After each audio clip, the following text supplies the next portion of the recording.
आता पाहूया टॉप 9 महत्त्वाच्या बातम्या। राज्यामधील विमानतळ प्रकल्पांच्या कामांना गती द्या, मुख्यमंत्री फडणवीसांच्या सूचना। या कामांना केंद्र शासनाबरोबरच राज्य सरकारकडून भरीव स्वरूपाचं सहकार्य केलं जाईल, मुख्यमंत्री फडणवीसांची ग्वाही। उद्धव ठाकरेंकडून सतीश प्रधान यांच्या पार्थिवाचं अंत्यदर्शन। शिवसेनेचे माजी खासदार सतीश प्रधान यांचं काल वृद्धापकाळानं निधन।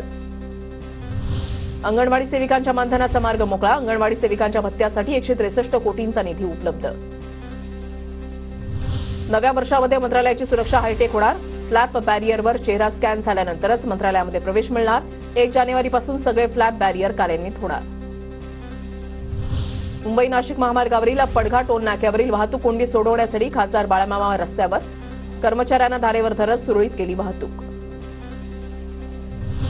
नाशिकच्या ठाकरे गटामध्ये एसटी कामगार सेनेच्या पदाधिकाऱ्यांचा शिंदे गटामध्ये प्रवेश, दादा भुसेंच्या उपस्थितीमध्ये प्रवेश।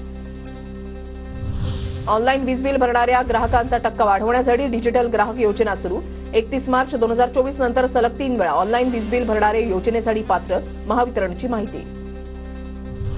राज्यभरात अवकाळी पाऊस आणि गारपिटीमुळे रब्बी पिकांना मोठा फटका। जळगाव, धुळे, सांगली या जिल्ह्यांमध्ये सुमारे 2600 हेक्टरवरील पिकांचं नुकसान क्षेत्रामध्ये वाढ होण्याची शक्यता।